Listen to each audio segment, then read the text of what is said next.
crowd at Bandimere Speedway looked like they came to town for a 4th of July parade, not a protest. They waved American flags and hugged each other as acts of defiance. It's a clear violation of the state's ban on large gatherings, but Jefferson County Public Health, the agency responsible for enforcing the ban, has not made any public comment in the 24 hours since the rally. Denver 7's Lance Hernandez live tonight at 5. Lance, you spent most of the day trying to pin down the health department. A spokeswoman told me on the phone that they're looking at all the legalities. Now, we know that both the health department and Bandimere Speedway were in court earlier this summer over a disagreement about COVID-related restrictions and a request for an injunction. And with looming litigation, the health department likely wanting to be very careful about what it says and when. Now, we do know that the event that happened here yesterday was a political rally. It was called Stop the COVID Chaos.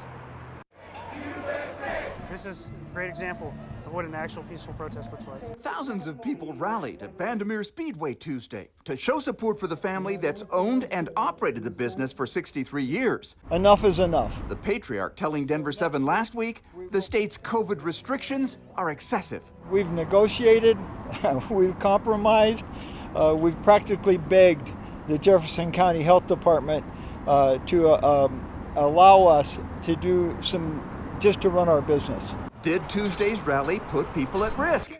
Photos show large crowds, no distancing, no masks. But ralliers don't see any danger. COVID is a concern, but I think it should not be restrictive to the point of hindering lives. Rally participants, like Brian ALBEE, obviously feeling comfortable among the crowd.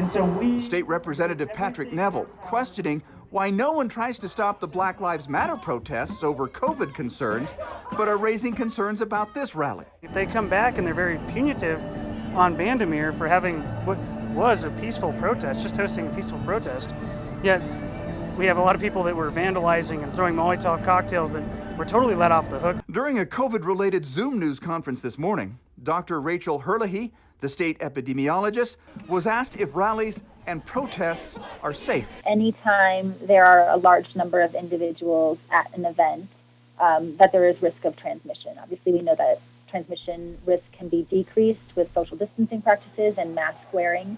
But even with those strategies, we know that large events can result in transmission. Now, we also reached out to the Bandimere's attorney to ask for comment about this story. We haven't heard back from him either. By the way, we've seen a number of racing fans drive by here and onto the property for something that's going on this evening. We know that over the weekend, going to be a very busy time here at Bandimere. Reporting live in Jefferson County, Lance Hernandez, Denver 7.